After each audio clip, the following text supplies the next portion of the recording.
Setelah penyiraman udah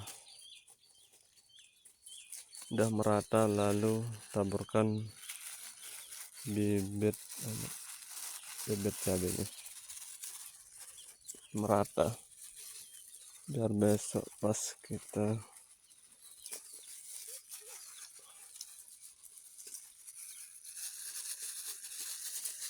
pindah taman akan mudah.